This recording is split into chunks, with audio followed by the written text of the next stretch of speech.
Hey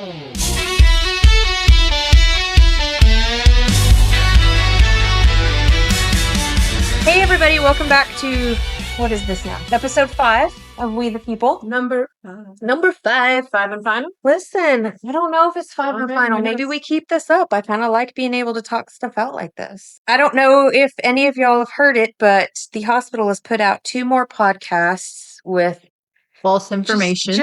I mean, they even admit multiple times in these podcasts that they don't really know what they're saying is a fact. Then why are you saying it? So we just want to set the record straight and clear up some things and, provide that clear, balanced information that they feel is so important. And I want to start by saying, who are these people? Billy and Mel, we've talked about who they are. Why are they recording these podcasts? They are not in the bargaining unit. One of them's not even a nurse. None of the stuff we're talking about affects them. And they don't experience the same things that we're experiencing in this hospital, which is why we chose the route to form a union. The nurses, the bedside nurses reached out to NNU in dire need of having some avenue to get some help here. And now these 2 people who are not affected by these bedside nurses' plight are not going to be affected at all by the union if it goes through. Why are they giving their 2 cents, and why do we care what they have to say, and why are they doing it without doing some research, because they just keep presenting information that's not factual And and totally incomplete. and yeah. Pieces of information here and there. Anyway, so let's talk about it. Let's talk about what they said. They started off their last podcast talking about strikes because they like to bring that up, and What? they say that they heard a lot that strikes are rare and they don't happen often, but they are seeing it. 8 hospitals went on strike in California several weeks ago and a strike in New Orleans. All right. And that they're all NNU hospitals. Let's put that in perspective. NNU represents over 200 hospitals nationwide, 17 HCA facilities, 23 VA hospitals, 27 Common Spirit hospitals, 22 Kaiser hospitals, 4 Ascension hospitals, others that I don't have the specific list of every hospital that they represent, but it's more than 200. If there are 8 strikes out of 200, that seems pretty rare to me. I don't know. Yeah, that seems still pretty small. And what are they striking for? Right. That's the question. Why is the strike And you happening? go into Because what is their hospital doing that is making them, an overwhelming majority of their nurses, feel that a strike is necessary? Let's think about that. Okay? So, for example, this UCMC hospital in Louisiana, they just referenced in their last podcast, they are striking because they're still in their negotiation period. The hospital is not negotiating with them regarding pay and retention, things that are pretty important to us here, I think. Yeah. From what we've heard from everybody. And one person that works there said, they haven't gotten more than their 2% merit increases in 20 years. And there's no retention effort. They're fighting against that. I don't see anything wrong with that. And in fact, the labor relations, CEO or secretary, something like that, actually marched with them. Yeah. Recently in support of them and their efforts. For the former U.S. Labor Secretary. Yeah. So, I mean, come on, guys. This is an age-old process of workers coming together to fight for what they need and deserve, and big corporations trying to take advantage of them. And that's what we're trying to stop. And I don't think that maybe there's a few nurses who really do feel like we are being paid fairly or that we have great staffing. I don't know many. Even if you are anti-union, I don't think that you can admit that we are being paid a fair wage, or that we are being staffed appropriately, or that we are being given all the resources we need to do our job. Before we villainize the whole striking process, let's realize that there's something bad happening in those hospitals that's causing that to even be necessary. And again, strikes don't just happen, right? Like, strikes are not just a one day, hey, I'm unhappy. Somebody said something that made me sad. We're going to strike today. Like, that's not how that works. We've been trying to work on this problem and fix it in all these other ways, and none of them are working. So now we've resorted to a strike. That's what that is. And it's a vote, right? Like It's a secret ballot election with the approval of overwhelming majority Right. of us. We vote for the Yes, The and that's the other nursing thing they keep kind of population. saying. NNU doesn't tell us to strike. So they keep saying, oh, NNU says strikes are rare and don't happen often. Well, that's true. That is true if you look at all of the numbers. But also, NNU isn't really in control of it. They don't decide if we strike or don't strike. The nurses at each facility vote on that and move forward with that or vote to not do it. Not NNU. They're not involved in that decision making process at all. So if the nurses at those facilities choose to strike, that's what happens. NNU's not in control of it. They aren't encouraging it or discouraging it. They are just giving the nurses the tools they need to do what they feel is necessary to do. I want to bring up that the union cannot force us to do anything. That is actually illegal. The NLRA protects us from both bad employers and bad unions. So if they're trying to force us to do something, we can legally sue the crap out of them and the government will foot the bill. Exactly. So this is not like the big bad relationship that they think we're getting into. And I think a good reminder that we are the union, right? The nursing body is the union. So if a union strikes, it's not a union, it's a nursing population striking supported by their union. They pointed out that the union is trying to cause division and create a villain out of them when the problem really exists at a national level. You're exactly right. The problem does exist at a national level, and the local leadership is powerless to fight it. We've tried for years, and even in the instances where I did genuinely believe that the local leadership was fighting for the things that we were asking for, they don't have the power or the authority to do it. That's why we are doing this. The union gives us the power to negotiate for things that the local leadership can't do on their own. This helps them. This helps them help us do what we need to do to improve the things here. They talked about all of this stress and unhappiness because of all the meetings that they were having and all the meetings that we were having. I'm not aware of any meetings we were getting to have. Are you? No. I know they were having a lot of meetings, and we were having to try to talk to people one-on-one because we aren't allowed to have meetings in the hospital or, have big groups get together and talk. No, that's only for them to do. So I'm pretty sure if there's a bunch of meetings being had that's causing division, it's the meetings that they're having.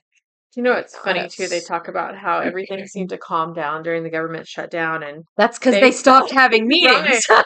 They felt like the division and the, Yeah. hot language and all this stuff went away because the union stopped trying to It went away on push their stuff. Yeah, side. no, we were still having We were meetings, still actually. we were still talking Organizers to were still people. talking to people. We were still doing things, but So the organization the stopped the only their thing that stopped was the rhetoric. hospital. So if Yeah. things calmed down, that's because the hospital stopped doing their nonsense. They say something about when they're here and it's stressful. When who is here? The nurses who are always here, who work here? Because that's who the union is. The reps that are here are helping us negotiate this process. They aren't the ones having the conversations. They aren't the ones connecting our coworkers and uniting us. We are the ones having those conversations. There's no outside party here making things stressful. It's us doing it. Just, we're being taught how to do it. So sorry. They go on to talk in that first podcast about how the bargaining process is going to be, which I'm kind of confused how they have any insight into that. One of them's not even a nurse. I'm pretty sure the other one has not been through a bargaining process or sat at a negotiating table. And I'm not sure who they would have asked about that because they don't seem to be asking anybody who is involved in those types of things because the information that they're presenting is not accurate or complete. But they say the union brings their side, which consists of its negotiators and Nurses. a couple, 2, 3, 4 nurses to the table. The union will have one representative there. And when I say the union, I mean NNU. The rest of the people at that negotiating table are the nurses here at St. Joe's. We are the negotiators. We are the ones sitting at the table. And they say that that it's going to be limited how no, there will absolutely be a representative from every department on the negotiating committee. Now, every single one of those representatives may not go to the negotiating meeting, but they will all be a part of building the contract. So yes, every single department will have representation in the contract, in building the contract. And yes, we would still meet even if they aren't in the room at the time negotiations are happening. We would then go back and meet with them and discuss the negotiations in reworking the contract. So yes, every single department will have representation there. There's not any limits on that. And we're the ones that get to decide that because it's our negotiating committee. So we can decide to have 500 people on the committee if we want to. They give an example of we can ask for anything we want, but that doesn't mean that we're going to get it. I mean, obviously, we're not just going to get everything we asked for, but they give an example of asking for puppies at the nurse's station. Well, that's just a ridiculous example. Obviously, we're not going to ask for something that's not even feasible for the hospital. They think that we are going to ask for, just because we ask for things doesn't mean that the hospital has the ability to agree to those things. We know full well what the hospital has the ability to agree to. Okay, and even if they say they don't have the ability to agree to it, we can request their financial records. We will have full knowledge of what their abilities are. So we're not going to be asking for something that they don't have the ability to agree to. NNU has negotiated contracts with over 200 hospitals. Do you think that they don't know what is feasible for the hospital to do? And we have seen other common spirit hospitals contracts. So if they're able to provide certain benefits to other common spirit hospitals, then it's not outside the realm of possible for them to do it at this one. Exactly. And I don't think that any of us in the entire common spirit system here locally and in our satellite hospitals are asking or thinking about wanting something as ludicrous as puppies at every nurse station. Yes. Like, No. I think we all want very, I mean, We're almost asking bare for- minimum things. We want safe staffing. We want appropriate pay. Yeah. We want tools to do our job. I'm going to be able to take pee care of- during my shift and Yes. eat lunch. Right. And those things are all fully within the realm of possibility. We would like to be treated like humans and give our patients the dignity they deserve. I don't understand it. And they say that the nurses who do speak at the table, it's typically pre-approved messages. I'm sorry. Are you a nurse? Like, have you been through the bargaining process before? That's not even true. The nurses are the ones negotiating. Why would they only have pre-approved messages to say? We can say whatever we want.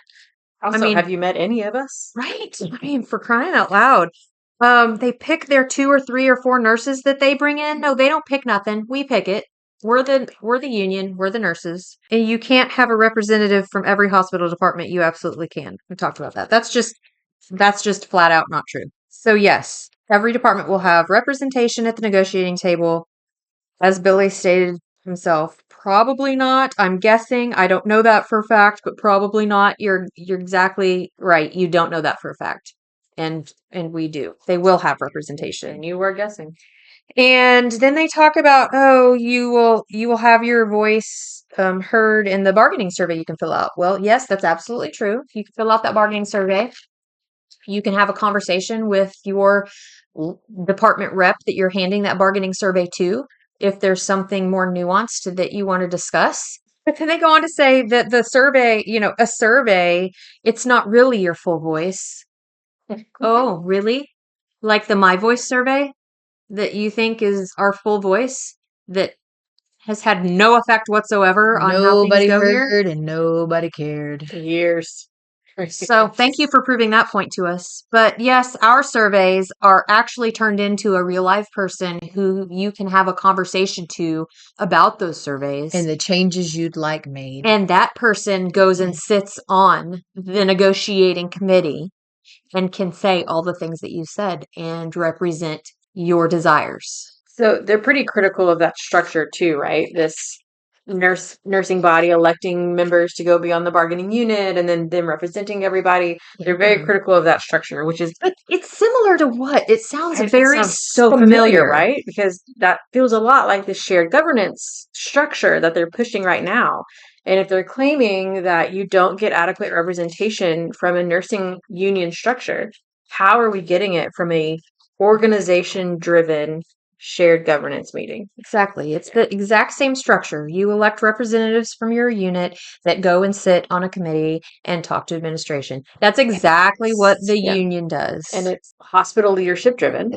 The difference here is that with a union, we are given a legality that obligates the hospital to do something about what we're saying. With the shared governance committee, there is no guarantee that the hospital will do anything about the things we say in that meeting.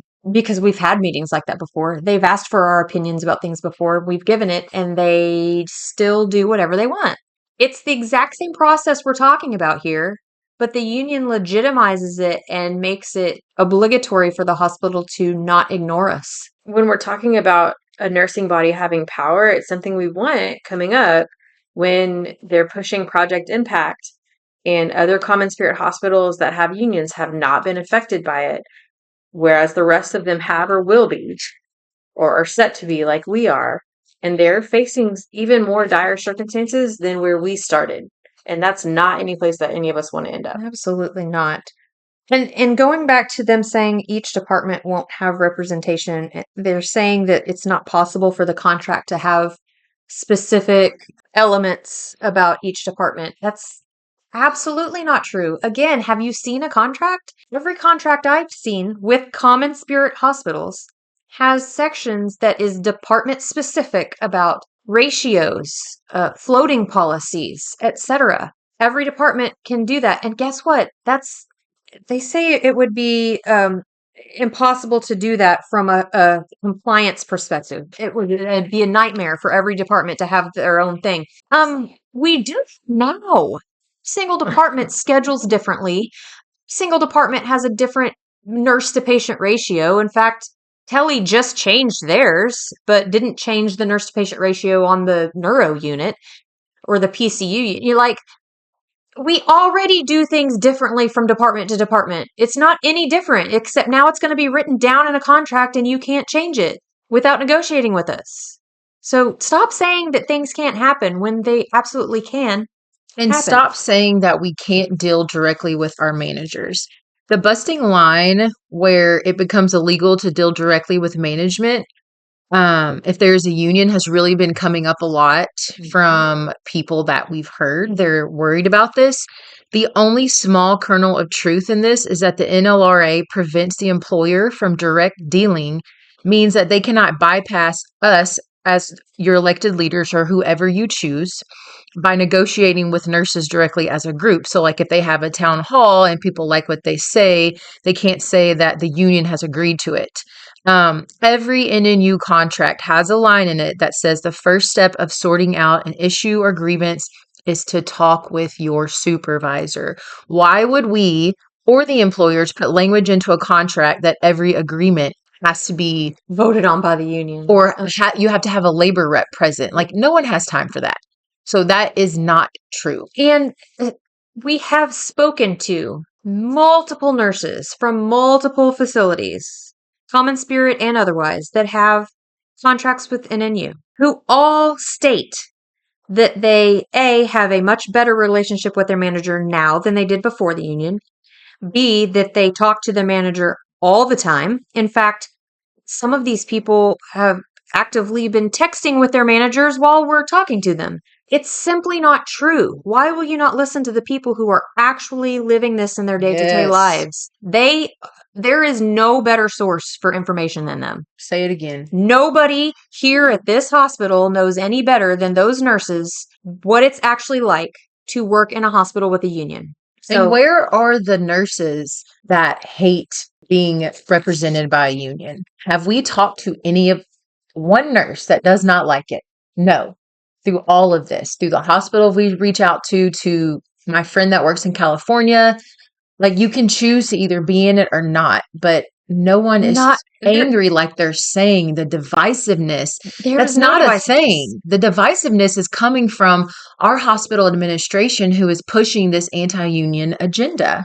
I mean, we've reached out to random people that are not like affiliated with us at all, or or our campaign, who have stated that everything is great in their hospital now that there's a union. We legitimately have not found a single person who has said it's going terribly. We talked about, I think in our first episode, this like playbook of anti-union things that we'd be seeing. And this is still just right down the line, right? They're using these buzzwords like division and divisiveness. gaslighting. And, right. They're gaslighting us for sure.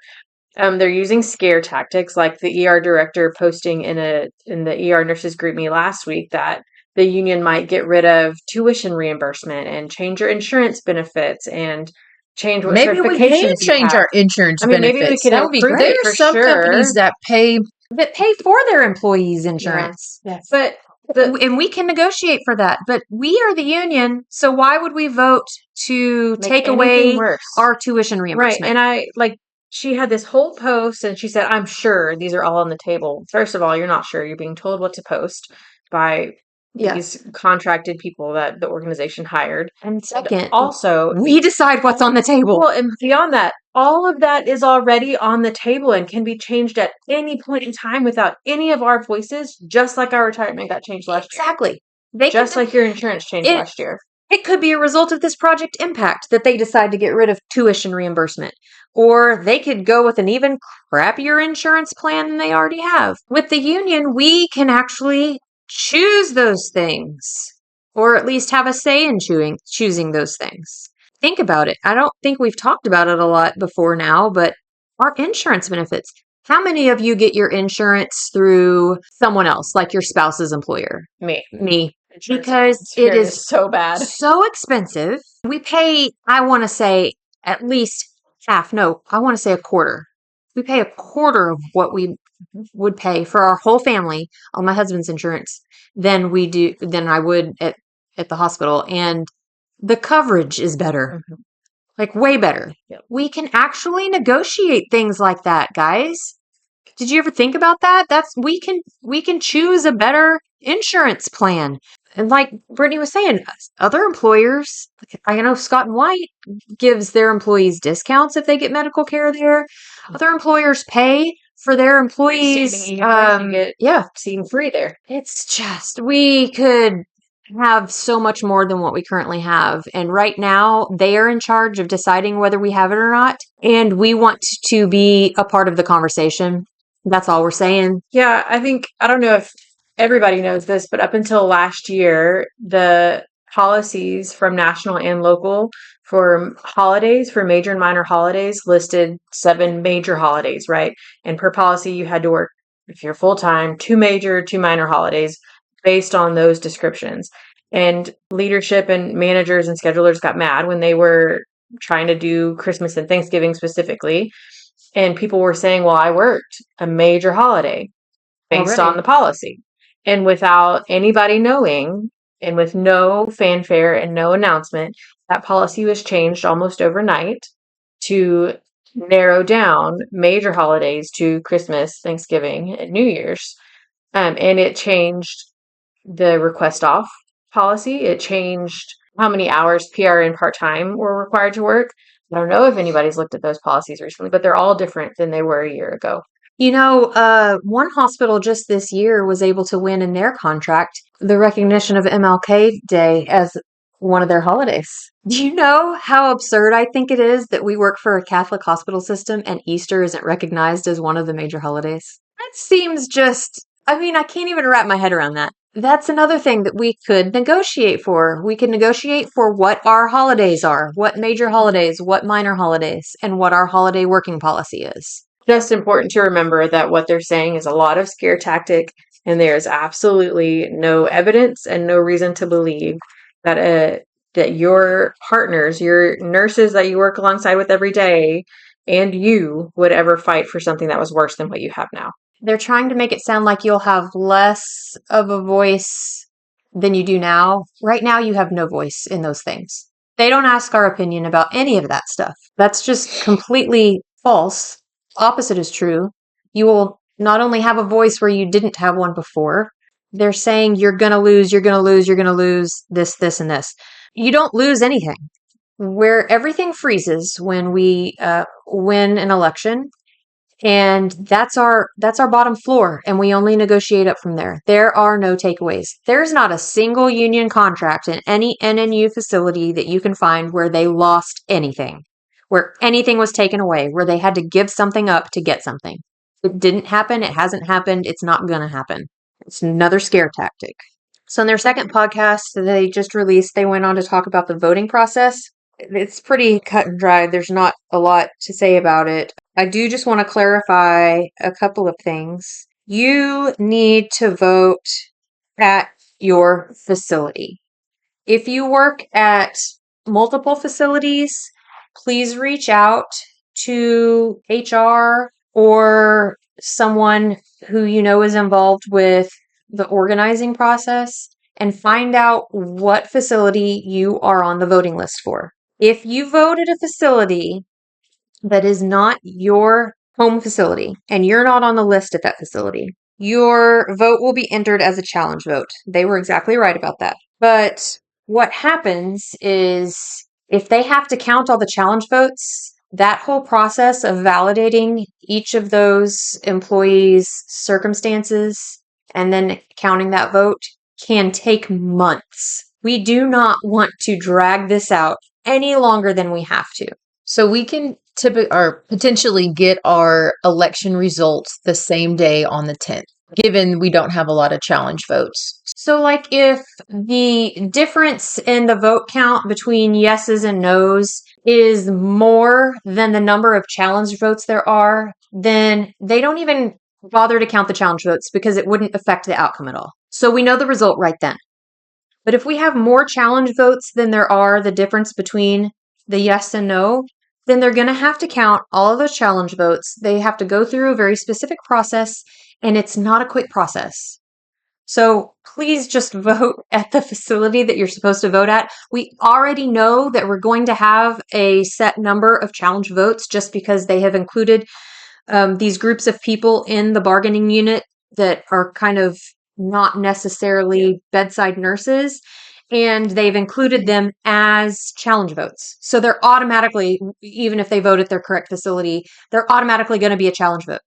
Okay, so we already know we're going to have a bundle of them. Please let's not add to that number. We don't need to draw this process out any longer. So please vote at the facility that you're supposed to vote at. And remember, try and make every effort to go vote at that first session as soon as it opens. It takes less than 5 minutes to get in and out of there. It's a quick show your ID. You don't need your work badge. Tell them your name. Make sure that you're good to go. They give you your ballot. You check yes. You put it in the box and you walk away. That's it.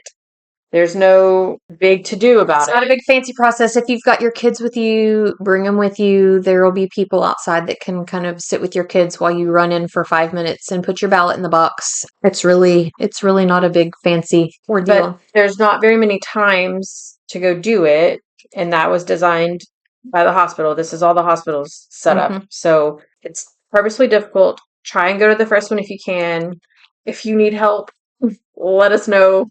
We will help. If you're working on one of those days, you are allowed to go vote during your shift. They are obligated to give you time during your shift to go vote.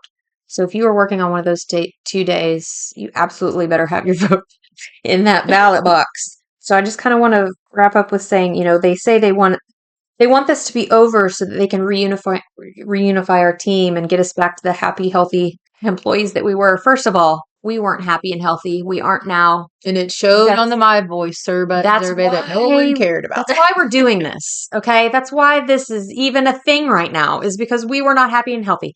Maybe Billy and Mel are happy and healthy. That's great. But none of this affects them. So they can continue to be happy and healthy and go on about their lives. But they say there's so many things the hospital wants to do. Yeah, you're exactly right. Project Impact. They want to do Project Impact. They want to take some more stuff away from you so that they can increase their profit margins. Guys, just really listen. I know there's so many of you out here that have only listened to the information that the hospital has presented. And it's so one-sided. Where are they getting their information from? And this is no longer a free and fair election. No. Because we are unable to get our truthful information out.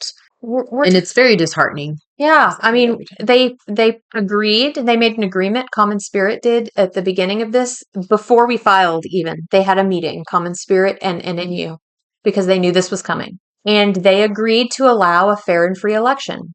I don't think that anything that has happened thus far has been fair or free. They have carte blanche to have meetings whenever and wherever they want. And if we try to give any information out in the same manner they are, we are written up, we are followed, we are, videoed or have pictures taken of us, we have our names taken down, we are intimidated, we are retaliated against. All, might I add, which is illegal for them to do. Nothing fair and free about it. So it's been very disheartening, but it's also, consider the source. Hospital absolutely doesn't want this to happen because it takes their power away. But where are they getting their information from? Has anybody at this hospital ever been at a facility that was organized with NNU? I realize there are people who have worked at other union facilities before, and I've said it a million times and I'll say it again. All unions are not the same. They don't operate the same. And they don't operate the same now as they did 20, 30, 50 years ago. So you can't compare apples and oranges. But if you have worked at a facility that was organized with NNU, by all means, step forward and give us your perspective and your input. But I'm not sure where the hospital is getting their information about what is or isn't going to happen in the bargaining process or in contract negotiations, because this hospital has never been through that process. We have talked to people who have been through that process. Please take a minute to listen to another perspective. And I cannot stress this enough. Please, please, if you are listening to this podcast, share it with at least one other nurse that you know hasn't heard this information yet. I know that there are so many out there who haven't gotten to hear the information. We're building this by networking and connecting with our nurses one by one. We can't go have a big meeting during work hours in the hospital basement that everybody can attend. We are relying on each other to spread this information and help each other make the best decision. Please, if you know anybody else that works at this facility that is an RN that is in the bargaining unit, even if you think they might have already heard this information, share this podcast with them. Please help us. Please be a part of networking and making sure that this actually is a fair and free election with clear, balanced information. Thanks for listening. See you at the polls, December 9th and 10th.